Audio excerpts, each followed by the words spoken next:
davidovinet.com. Vivons ensemble votre histoire.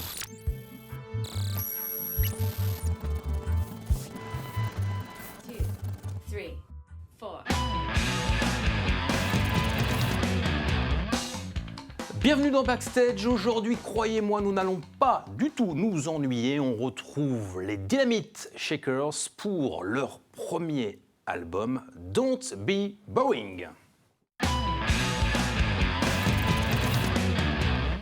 Deux membres des Dynamite avec Calvin. Salut Calvin. Salut David. Et François qui est ici. Ça va François? Oui. Bon, qu'est-ce que ça toi fait François d'être sur le plateau de Backstage, toi qui as été stagiaire à un moment donné à TV Vendée? Il y a eu du chemin, hein? Ça fait plaisir. De l'autre côté, c'est cool. Bah oui, j'imagine. Et on a beaucoup de choses à se dire. On va commencer, si vous voulez bien, par l'histoire du groupe avec toi, Calvin. 2019, c'est ça? On peut parler de ça avec moi, mais après c'est plus avec François, qui est un membre Ouais. vraiment original. Hein, sa première formation. Hein. Exact. Tu étais là dès le début, François.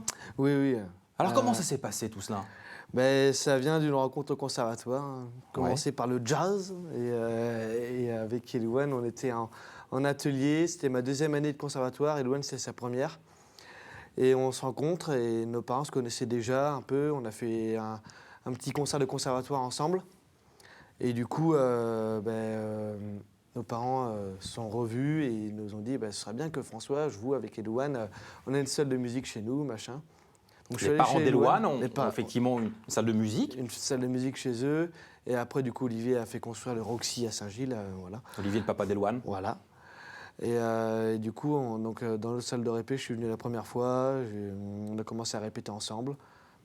C'était le 24 décembre 2018 exactement. Oh, ça lui a marqué. C'est un beau Noël en perspective, ouais. j'imagine. Alors toi, C'était tu pratiques de la batterie. Donc au conservatoire, Ouais. tu étais conservatoire où tu À La Roche.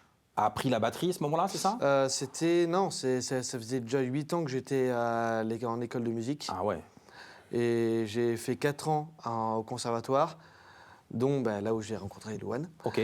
Et après, j'ai fait 3 ans à Tours, à Jazz à Tours, une école de musique assez connue. Ok, d'où le niveau de batterie exceptionnel quand même que tu as. Calvin, à quel moment tu arrives toi dans la bande? Moi je suis arrivé en 2020, Ok. juste après le confinement. Les Dynamite Shakers ont besoin d'un deuxième guitariste. Et moi j'avais un petit groupe juste avant, au lycée avec Lila, qui est bassiste dans le groupe. Voilà. Et ce projet-là était juste en train de se terminer à ce moment-là. Donc voilà, tout s'est bien goupillé. J'ai rejoint Dynamite Shakers pour l'été, pour la saison. Et c'est là que j'ai commencé à jouer avec eux, à apprendre les morceaux. Tu joues de la guitare toi, hein. Tu es autodidacte en plus. Ouais, c'est ça, à la base, je suis autodidacte. Tu as appris ça sur YouTube, sur C'est ça, des tutos, sur quand des échanges aussi. C'est ça, sur des échanges, YouTube, quelques amis de mon père aussi qui m'ont un peu, un petit peu drivé quoi, au début. Ouais. Et ouais, quand j'avais 14 ans. On a bossé notre instrument pendant 10 ans. L'autre, il est arrivé, il avait bossé pendant 5 mois. Il nous a mis d'accord. On jouait déjà depuis quelques années quand je suis arrivé dans Dynamite, sinon ça ne l'aurait pas fait quoi. Mais gros niveau, c'est vrai, gros niveau François, tu fais bien de le préciser. On a cité les 4 membres du groupe et vous faites plutôt dans le rock, mais pas n'importe quel rock, le rock garage. Alors pour les non-initiés, qu'est-ce que le rock garage? Garage rock. Garage rock, c'est un truc, c'est arrivé dans les années 60. Hein. C'est ça. C'est du rock and roll,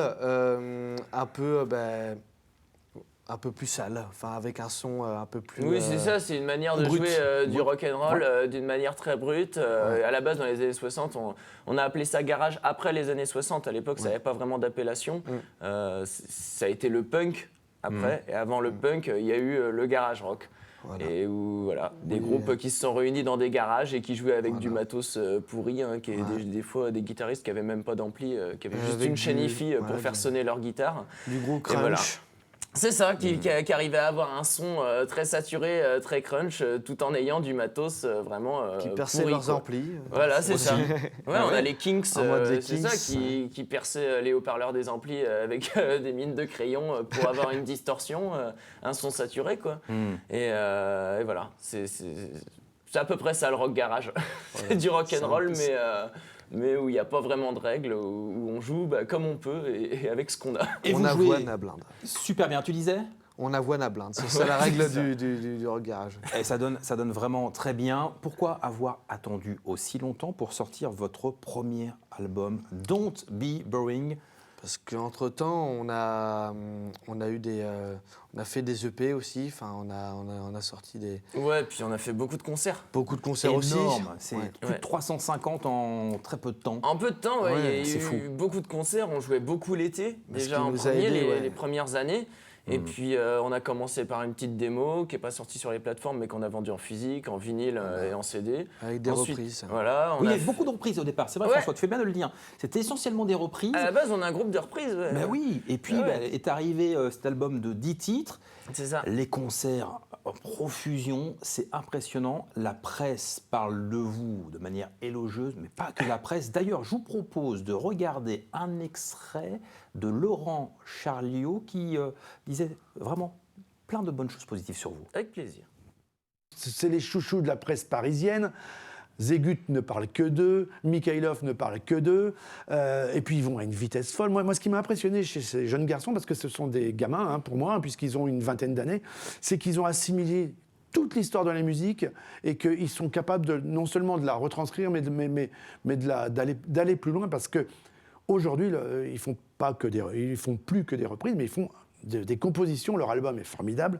Don't Be Donc, Boring pour leur premier album. Tout à fait, un superbe album. Et puis surtout, ça va très vite. C'est-à-dire qu'ils ont déjà, à 20 ans, ils ont déjà fait la Boule Noire, ils ont déjà fait l'Olympia, ils ont été joués à la Défense Arena en première partie de Sum 41. Ils vont jouer bientôt à la Maroquinerie. Enfin, c'est une explosion. Donc voilà, j'avais envie de les voir.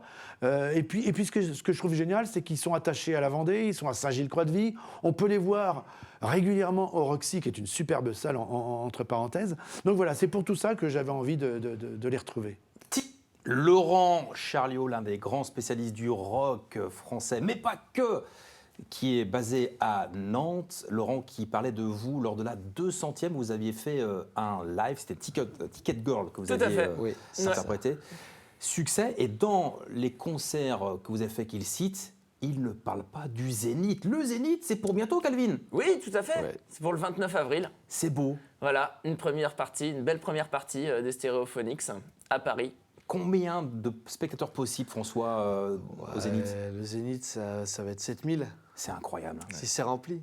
Je Vous pense que- réalisez, les garçons, à quel point ça prend pour vous que votre carrière explose? Est-ce que vous en rêviez même quand vous étiez plus jeune? On en rêvait, mais Ah bah ouais. on en rêve toujours. Et Mais est-ce qu'on réalise On kiffe oui et non. juste. On Ouais, kiffe juste, c'est ça. mais on kiffe surtout, mais on réalise pas trop. Enfin.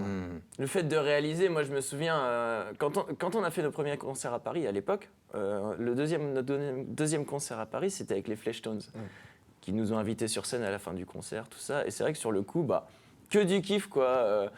On réalisait pas forcément et tout. C'est 2 ans après, j'ai revu cette vidéo et je me suis dit, putain, c'était incroyable. Donc là, c'est comme ça en fait. Ça va être ça encore une fois.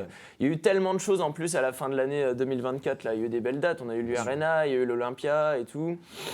Début Mais sur le 2025. coup, on réalise. Oui, Bien sûr. factuellement, on sait où on est. Bien on sûr. sait où on joue. Mais je pense qu'on réalise vraiment ce qui se passe après. en C'est fait. des- Voilà, c'est- sur le c'est- long terme. Bah, les évidemment. dates, Voilà. les dates, la scène, c'est un terrain de jeu. Ce Zénith, ça va être mortel. Voilà. On va prendre notre pied, je pense. Ça va être Voilà. vraiment du kiff. Et Je pense qu'on va réellement réaliser, j'en sais rien, 6 mois, 1 an, 2 ans après. Ouais. Vivez au temps tout présent, je vous pense. avez raison. Donc, il y a le Zénith, il y a C'est Poupée ça. aussi qui arrive Aussi. à l'été 2025. Comment vous travaillez au sein des Dynamite Shakers? Qui fait quoi, François? Si ce n'est que tu joues de la batterie, on est d'accord, mais au niveau des arrangements, au niveau de la création artistique? On compose un peu tous, mais après, les compositeurs principaux et les auteurs, c'est Elouane et Lila. C'est eux qui ramènent les musiques et ils nous font écouter ce qu'ils ont fait. Parfois, ils enregistrent ce qu'ils ont fait à la guitare, ils nous font écouter. Après, on commence à la travailler en disant, par exemple, Kelvin va trouver un riff. C'est ça. Moi, on va commencer à bosser. Quand j'ai pas d'idée, Elouane me dit, Elouane et Lila, tout le monde, on essaie de trouver ensemble une partie de batterie. Et parfois, ça vient tout seul. Et il y a parfois où je vais dire, tiens, ici, on pourra faire un petit arrêt, ou c'est quelqu'un d'autre qui veut dire ça. Chacun Et- participe en fait voilà. à la C'est ça, création c'est ça. de cet univers. Dans la Surtout composition. pour le deuxième album, ouais, c'était, il y a eu beaucoup de chansons où c'était très collectif. Ouais. On est parti d'un riff simple et puis bon bah après chacun amène ses idées. Je vais trouver un riff ou une mélodie, ou je vais composer mon solo, mais à côté voilà, Eloane aussi. il Oui, il y en trouve, avait- Tu parles du deuxième album, donc Ouais. Don't Be Boring, c'est le deuxième album. Non, c'est le premier On est album. d'accord. C'est vrai que Album. Don't Be Boring c'était plus. Tu parles du l'idée- deuxième parce qu'il y a un deuxième, c'est ça? Il va y avoir un deuxième. Ah va y oui, avoir un alors est-ce que deuxième. dans ce deuxième, il y aura du rock garage rock français? Oui. Oui. Waouh, ça c'est une exclusivité, c'est un beau scoop. Vous reviendrez pour nous en reparler, j'espère bien. Il sortira quand Ah oui. ce deuxième? On sait pas. On sait pas. Ouais. On sait pas. Bon, en tout Il- cas, on il y a, a voilà, le à la deuxième. base de la base, il était même pas enregistré, qu'on se disait allez septembre 2025. Mais, Ensuite, on s'est dit peut-être début 2025. Donc en fait, c'est très vague, on ne sait pas. Mais on va continuer à vous suivre. Et maintenant, je propose au public de découvrir votre clip Ridiculous. Allons-y.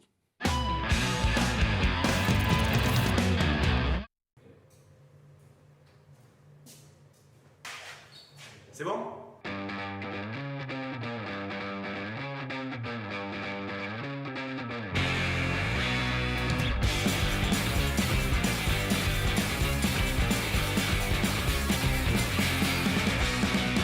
It's the story of a rude lady whose heart is colder than a dead body. Looks like an angel at a very first sight, but she would take your heart and throw them outside. She says she's a DJ and a teacher. She is a robber, she likes eating things. She says she liked the band younger than her. She says it makes the sitting easier. Ridiculous, you stupid girl.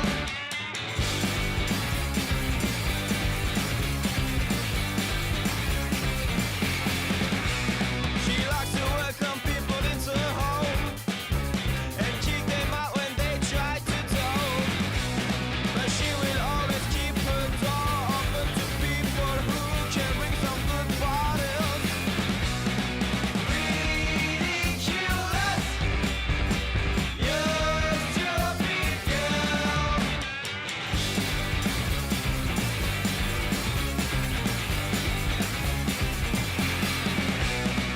You don't scare us, you stupid girl. Ridiculous, you stupid girl.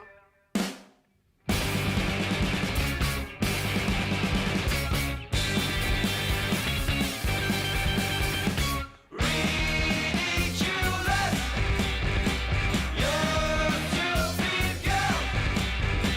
Ridiculous, you stupid girl.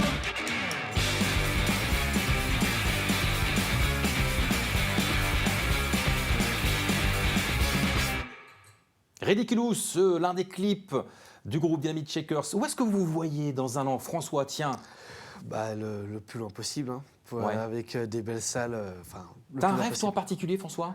Bah, ce serait un peu comme tous les musiciens, terminer à l'Olympia à Paris. Terminé, Ce serait- oh, t'as encore le temps alors. Hey, vous avez fait l'Olympia déjà, Calvin? On a fait l'Olympia, mais en première partie. Voilà. Ah, c'est en Le première challenge, partie. ce serait qu'on le remplisse nous. Ah, ok. l'Olympia. Avec, Avec- uniquement votre nom, c'est ça? Voilà, avec notre L'un de Et une Pour première la partie. pour la Quelqu'un qui partie. fait notre première partie. Ah, Voilà. quelqu'un qui ferait votre première Ah oui. partie. Voilà. Bah, il y en a plein qui vont se bousculer pour faire votre première partie. J'espère. C'est évident. Où est-ce qu'on retrouve l'actualité du groupe? Bah alors, il y a Facebook, il y a Instagram, il y a YouTube. Je crois que Lila aussi publie des Reels sur TikTok, Oui. des vidéos sur Ouais. TikTok. Très présent. Donc voilà. les Reels. On communique, il y a plein de photos. On vient de communiquer toutes nos dates de 2025.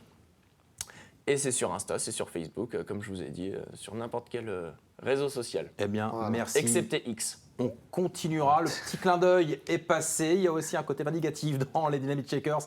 Merci vraiment d'être venu. On suit votre actu et puis on se retrouve très vite pour un nouvel épisode de Backstage.